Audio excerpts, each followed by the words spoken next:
Welcome to the Mojo Market Report. Here's your hosts, Dave Sturcio and Chris Gucci. What's going on, everybody? Welcome to another episode of the Mojo Market Report right here. Coming to you live from Chop Studios. Dave Sturcio along with Chris Gucci, A5, Anthony behind the glass. Hope everybody's doing well out there.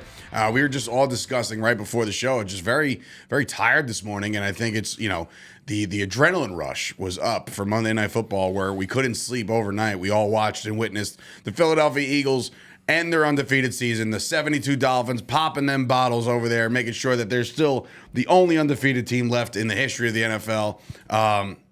Look, I mean, it just looked like a sad scene over there in Philadelphia. I mean, Sirianni looked lost. Jalen Hurts was sulking on the sidelines.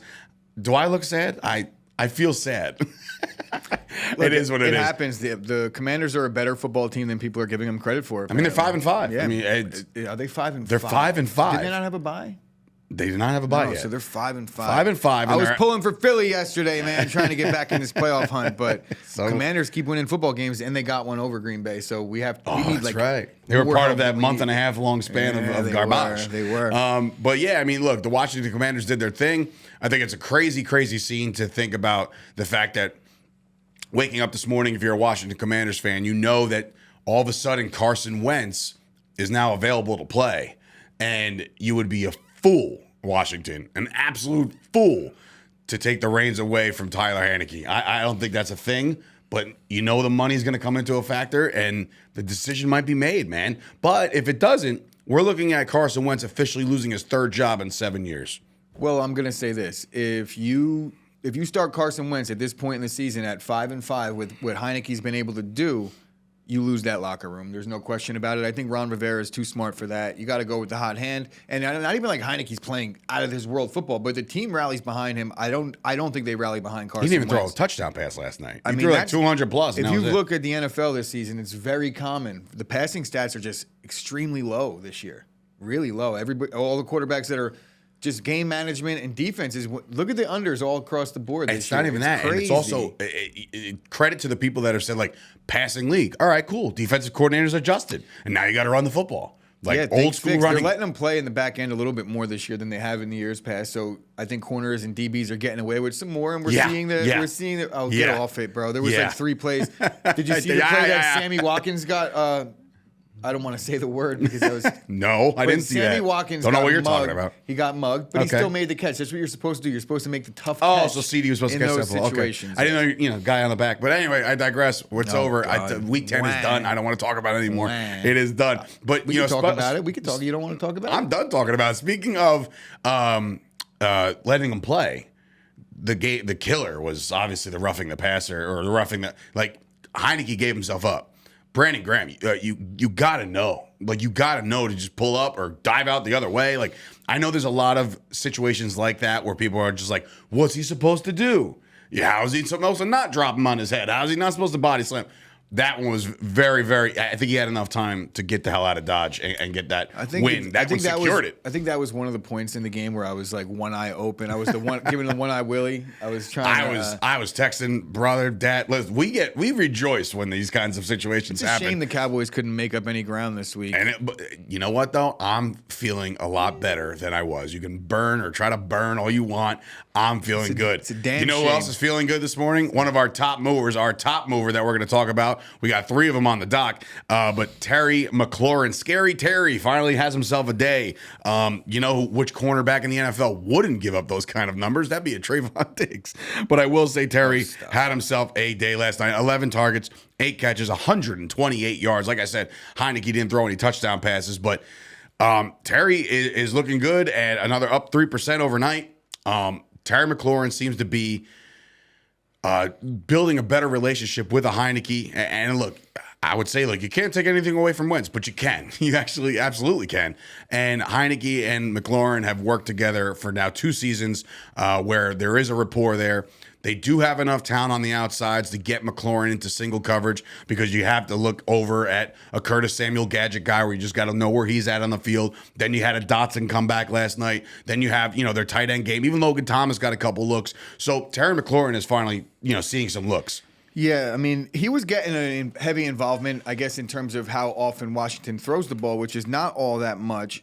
He was getting the decent involvement early in the year, but since Heineke's taken over, he hasn't had less than 8 targets in any game, and then he had the season high this week with 11. So, yeah, we expected Terry McLaurin to be consistent going into the year, and because of the limitations on the Washington offense, we expected a few limitations for McLaurin. He's exceeding what my expectations were the last couple weeks. I think Terry McLaurin is just such a good player. If you look at the stops he's had or the quarterbacks he's had in Washington, it's been a revolving door. Heineke seems to be the guy he's played with most. And for that reason, they better stick with Taylor Heineke. We've already talked about it. But, yeah, Terry McLaurin, if you're interested in Terry McLaurin, I'm interested in Terry McLaurin. Let's all get interested in Terry McLaurin. Everybody, together. Kumbaya on Terry McLaurin. Let's do it. Moving on to a receiver who didn't move the needle in the right direction on the Mojo market is A.J. Brown. Now, A.J. Brown yesterday, just 4 targets, 1 catch for 7 yards. He's down almost 2.6% overnight. What I will say is he did get hurt, a little banged up in the beginning of the game. He did come back into the game and was completely ineffective. The Eagles' offense as a whole, even guys like Miles Sanders, weren't getting enough looks in the first half. They just abandoned the run right away. So when you hear that phrase, the Eagles abandoned the run, the first thing you think of is A.J. Brown ate again. And he just didn't. It was just a bad situation all across the board. Devonta Smith, happy birthday, Devonta Smith. He gets in the end zone. But, again, I didn't like the game. I think the A.J. Brown injury isn't bad in terms of going to keep him off the field, but I think what you saw yesterday was you're correct. He was extremely limited after that. He was basically a decoy. They weren't giving him any looks. They certainly weren't throwing the ball down the field to A.J. Brown.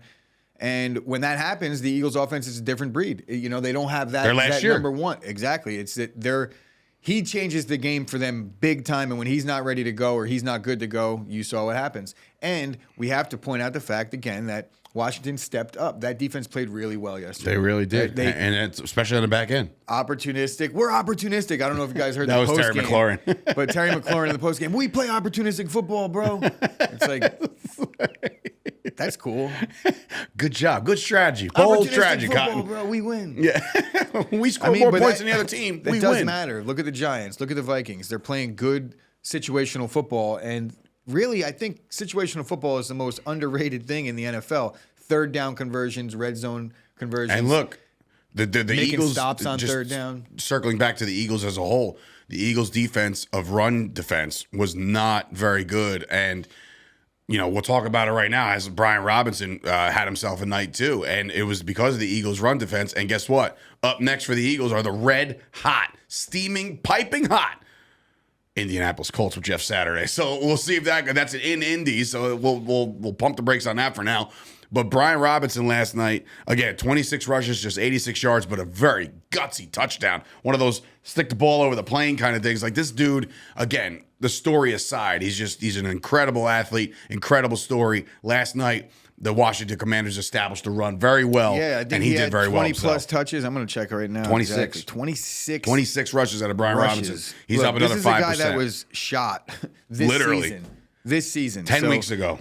11 weeks ago. I know that it's going to be really hard to take over the comeback player of the year spot over like a Geno or even a Christian McCaffrey, but I just don't know what the how do you not right. At least give Brian Robinson like, a look. Oh man, McCaffrey he was shot this season. So he came back on that hamstring and it's like, oh Geno, what a journeyman, man. It was a struggle. Yeah, no, my man was shot. And he comes back to play football and he's playing very good complimentary football with the Washington Commanders. When I'm looking at the odds going for the futures, I don't see him even in the list. That's ridiculous. I don't know if he qualifies based on the criteria. Well, he's a rookie. Maybe he wins Rookie of the Year for good measure.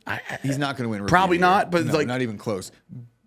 But he didn't really play to have to come back, but he was out. Yeah, it's one of those slippery slopes. I'm not sure how they're going to consider that. But I don't know. But Brian Robinson won more again. He's my comeback player of the year. He is. In Chris's heart, we've told you to go long on Brian Robinson before he came back, when he still had an exit wound on him. You know what I'm saying? Like, we had literally told you guys to get in on Brian Robinson, and since then, he's gone up exponentially over the course of the season. So, with talking about Brian Robinson, it's time for us, for the second time only in like 8 weeks, to do a rookie report, because the rookies have absolutely flourished so far in the NFL this season, and it's time to talk about the first one, and it comes with circumstance. reason why we're about to talk about Trey McBride is because yesterday, according to Mojo, who looks like they broke the news right after Schefter did, so I guess they're Schefter guys over there. They wait for the real news to come through.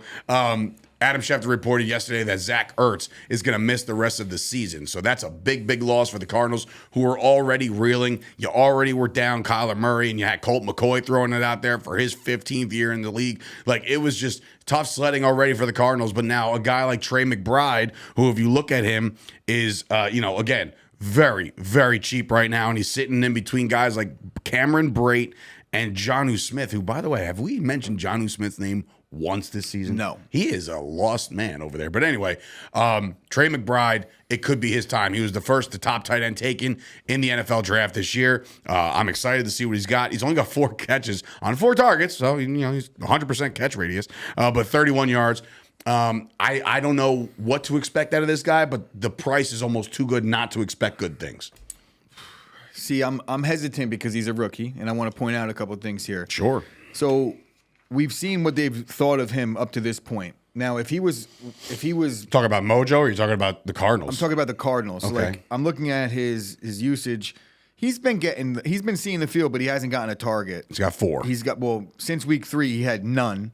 Right? So while having 25%, 28%, 52%, 26, 21, 0 targets. So he's basically just either in there on blocking downs, right, when they're in the double tight end set, and they're not giving him any looks, not even in the red zone, nothing like that. So I don't think that matters in terms of his career projections. I think tight ends in this league, they struggle to get their footing more so than any other position, maybe outside of quarterback. If I'm looking at Travis Kelce's rookie season, guess how many games he played? Travis Kelce played in his rookie season, all of them? 1. Really? Yeah, so Travis Kelce, 1 game in his rookie season, but I think he exceeded 60 catches. I think he had 63 in his second season. I was going to say, in the 1 game, 60 and catches. just to give you a further indication as to how rookie tight ends don't really fare well in the NFL, the 10th best season ever, and now this is arbitrary or opinionated because you could rank them however you want, but I looked up best rookie season by a tight end in NFL history. Can I guess? And they give you a list. Oh, you're at 10? 10. Well, who's the best? It's Kyle Pitts, but that's besides the point. Is it really? I Last think year? so. In terms of yardage, he's the only guy that ever had over 1,000 yards. Jeremy Shockey, I had close. Shockey would be in the conversation for me. Shannon Sharp? Nope. Really? Cam Cleveland was like 4th in the list. Like, Cam there's Cleveland? not many guys you would see that you'd be like, wow, this is very scattered. Mine is dating back all the way to the late 70s. Ozzie Newsome. Okay. Right? Yeah. I think it was 78. Had 38 catches for 589 yards and 2 touchdowns. That's the 10th, In a non-passing league. That's the 10th best season ever. Realistically speaking, I'm not really in on Trey McBride, but considering there's about 7 games left this year for these guys, maybe 7 or 8, I'm not sure if they've had their bye yet. They have not. So there's 7 games left for these guys. You could realistically see him approach those numbers if he is the real deal. I don't think he's going to. Hopkins is back. He's getting some targets now. So I just don't foresee Trey McBride having a big year You this year. don't like the volume that he could get based off of an Ertz injury? I do not, because he played 91% of the snaps this past week, and he only had 1 target. Okay. And that's also Colt McCoy. This was with Colt McCoy, but I'm reading articles now that they're going to probably let Kyler kind of play it out through the bye week, and there's no reason to rush him back. I think his bye is week 12. Wow. So Colt McCoy might be the guy, because look how the offense They're ran. punting on the season. I wouldn't say they're punting on the season. I would say that Kyler's injured, and there's no reason to rush him back when you have Colt McCoy played the way he did, right? You got to give him another But they opportunity. beat a bad Rams team, man. Wait until they actually But get that him. offense has looked very bad against other bad teams. So Yeah, Colt that's McCoy, true. look, I'm only going off of what I read on the Cardinals beat writers are talking like Colt McCoy should probably get another look. We'll see. I don't think Trey McBride is going to catch passes from either one of them. I do like him in terms of his career outlook because he's the number 1 tight end prospect in the draft, and it does take time for these guys to get seasoning, some more than others. I'm not out because he's a great athlete, but I'm going to give it some time. All right. I think he could still be a short because people are going to expect him to go up. That's true. And he might not deliver on those expectations. Now, remember, the Mojo market also sometimes fluctuates in ways where we're like, whoa, why'd that happen? And it's only because of opportunity. So while you do see McBride on the rise, right? But if you look at his yearly, obviously, since he's come into the league, he's been like, yeah, all right, all the hype. And then, well, the Zach Ertz is over there. And now he's starting to climb back. So it's all up to how you feel about Trey McBride. And obviously, Chris dropped some knowledge on you to make sure it's not that I don't like him. Like I said, I just I'm don't saying like him tight to be ends. in play. Tight ends playing well in their rookie season when they're thrust into a role. I don't know about it. If he was ready to play well, they would have already been using him more. I want to say there's a change. There's an argument to that with the rookie thing because, I mean, Isaiah Likely's having himself a decent year.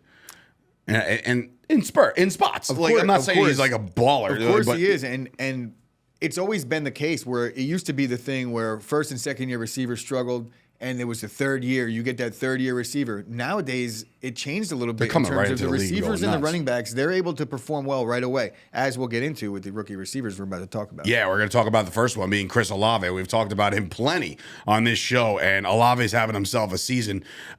He's got 77 targets, 46 catches, 658 yards, 2 touchdowns. He has fumbled once. He did get hurt, a little concussion case earlier in the year, a couple weeks back.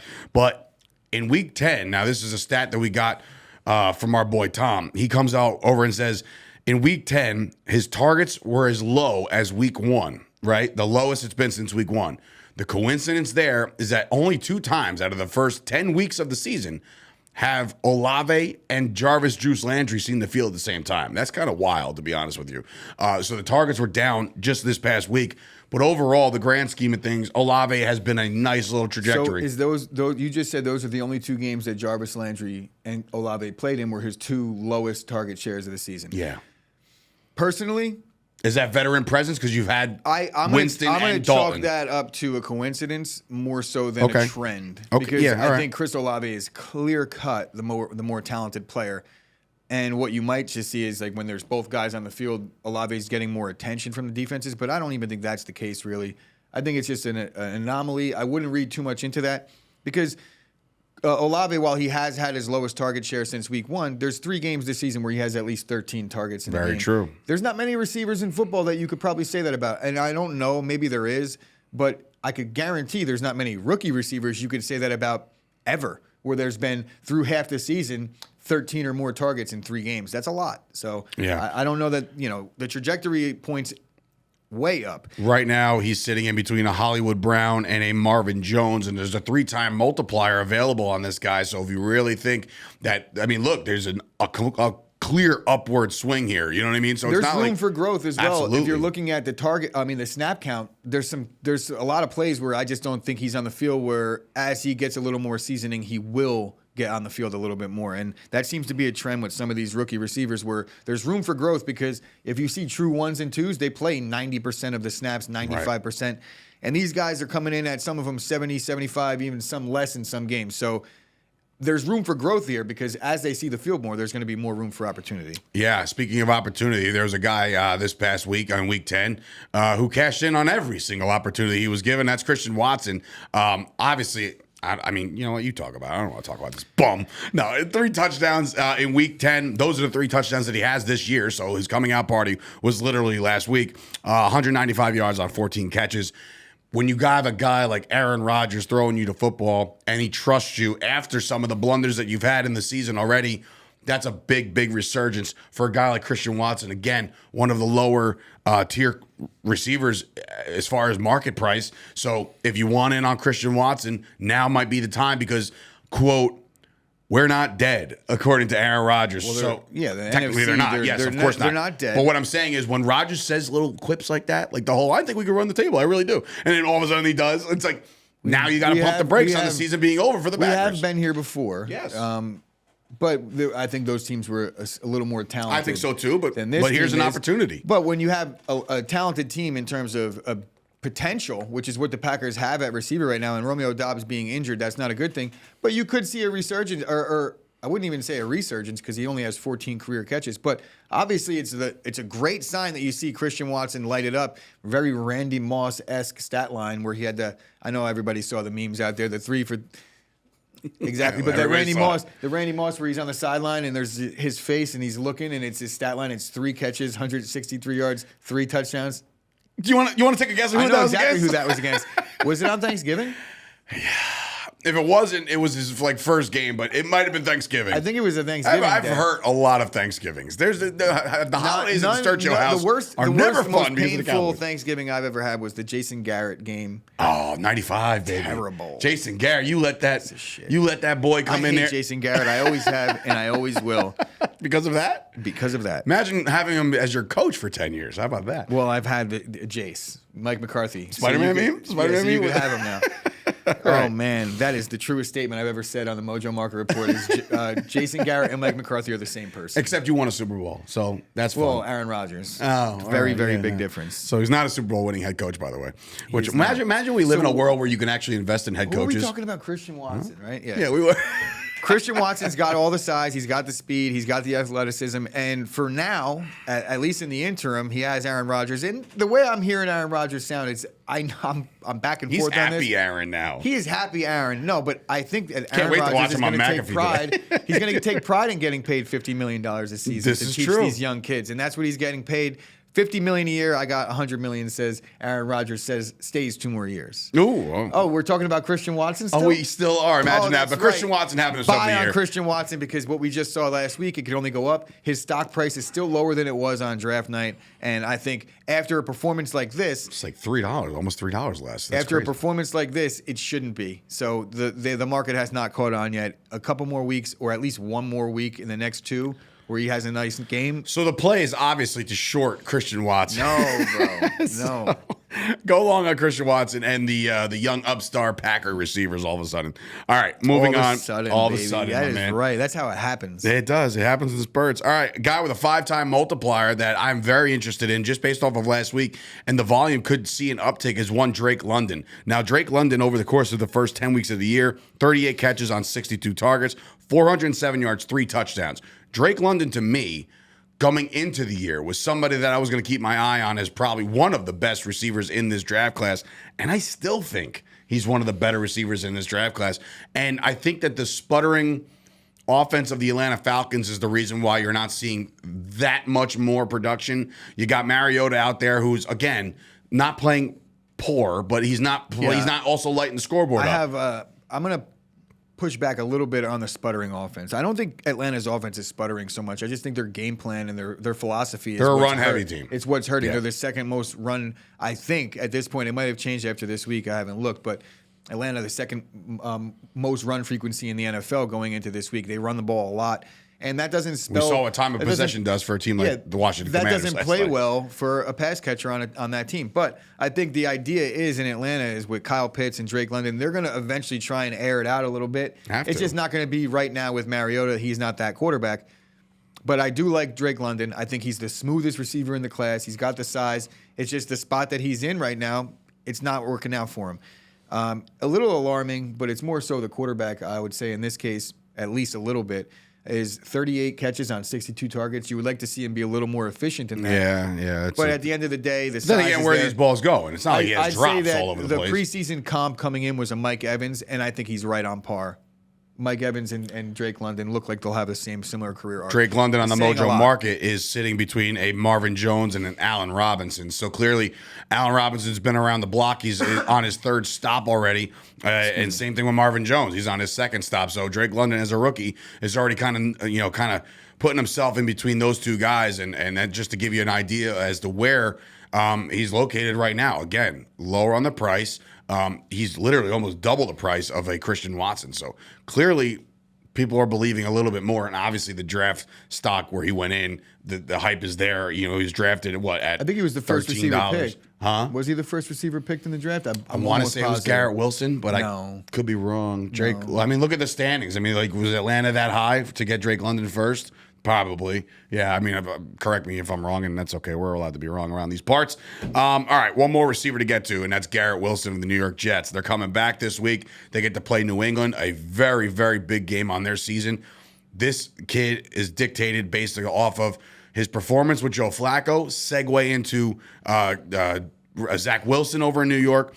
42 catches on 68 targets. So again, the target share is completely through the roof as far as who these quarterbacks, both guys, were looking for. 521 yards, just 2 touchdowns. He does have a fumble lost. But when I look at Garrett Wilson, I see very, very high potential, high ceiling. The Jets offense is obviously, they were built to run the football. Zach Wilson is a clear-cut game managing type quarterback. He's not going to light up the scoreboard, but when he is looking, he's looking Garrett Wilson's way a lot. Yeah, Garrett Wilson, he might be the number one receiver in this class when it's all said and done. Yeah, and I've said that so about too. 2 or 3 of these guys. I think really right now Olave and Wilson seem to be the two, but there's still that guy that I've been talking about on and off since the beginning. Very similar on the Jamison Williams, year. I think, still has the opportunity to be the best receiver in this class, even though we have not yet to see him, which is crazy because how many good ones there are.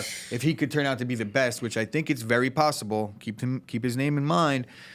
But Garrett Wilson, I talked about the snap count and how I would like to see a couple of these other rookie receivers get in the game a little bit more. That's what Garrett Wilson's been doing. I think there was a point in the season where he got really low. It was like a 51% snap count, but now he's up 73%, 88%, all the way up to 92% Wow, he's in on the the last field week. a So lot. Garrett Wilson has now officially etched himself into that starting lineup on all downs, which is the most important thing you could have for a rookie receiver. He's going to be on the field often, and you talked about it. He's getting a ton of targets.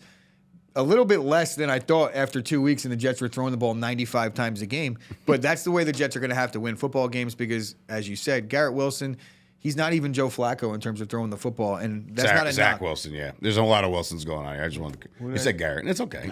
It's all right. I mean, look, Zach. there's a lot of Zach. There's a lot Zach. of Zach Wilson. There's a lot of Wilsons going around, and but you said it. He's But yeah, I worry a little bit about their ability to stretch the field and throw the football. But situationally, he's going to be the guy that they go to.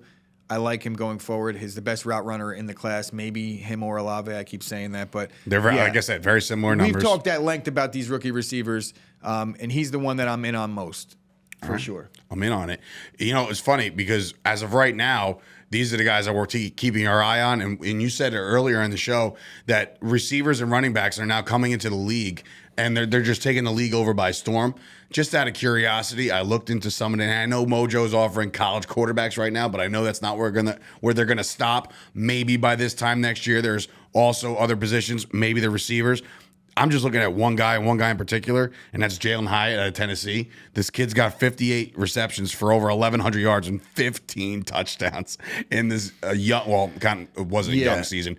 That dude is playing out of his mind. So you look at even Jordan Addison, Jackson Smith, and Njigba. Like these guys are all going to be in the league next year. If I had my pick, I'm either going with Addison or Jackson Smith and Njigba. And honestly, if I really had my pick, Hyatt is no go. No, it's not that I don't like him. His I just stats are think ridiculous. They are, but that Tennessee offense, they're humming. I Yeah, think of course. because the way Tennessee offense has been this year, they've been lighting everybody up. Hendon Hooker's a stud, and their system just it lends to good numbers for that receiver. Right. Not that he's not. He belongs. He, Right. he will be a guy we're talking about. The next average year. is 19.2K. We'll be talking about him next year for sure. insane. But Smith Nigba and Jordan Addison are the two from me. Jordan Addison, I think, is the best receiver. But I'm just saying, like we're about to get another class of receivers, so this is crazy. And let's not even talk about. There's the Florida State kid. He's 6'7". There's some studs. yeah. There's some studs out there. And then the year after, I think is Marvin Harrison Jr. Oh, he's looking incredible. Bro, I was thinking that when I was looking at his skill set and his attributes, I was like, oh, he's probably like his father, like a smaller. He's not. He's 6'4", like 230. He's like T.O. Is his mom like really What's tall? going on here? Like, that's incredible. Like, what is going on? Marvin Harrison Jr. looks to be like You wanna the new talk about version of investing Calvin early. Johnson. And Early, he's going to early, Ohio early. State, so Ohio State receivers, you know my thoughts on them. I hate Ohio State, but I love their receivers when they get to the league, for sure. So that'll do it for our rookie report. And of course, like I said, keep your eye out. Mojo's advancing with positions and sports and just all over the place and states and all this stuff. 2023 is set to be a very, very big year for the Mojo market and the Mojo market report. So do us a favor. Follow us right now, okay? You can go over to the social medias. That's Instagram, Twitter, TikTok, at Mojo. Give us a follow. A lot of cool content coming your way. You've seen a lot of... if you wanted to figure out who the most overrated player in the NFL is right now, head on over to those social medias because we've seen a lot of different answers and they're very interesting. But also... head on over to mojo.com. You can also join the Discord, which, by the way, last night I did make a transaction. Now, hear me out. I sold my Kenneth Walker stock, all of it, and I doubled down on Tua. I want to keep my portfolio thin, and I think that might be, again, small flex. I'm a quarterback-driven guy. Kenneth Walker, I had him. He went up.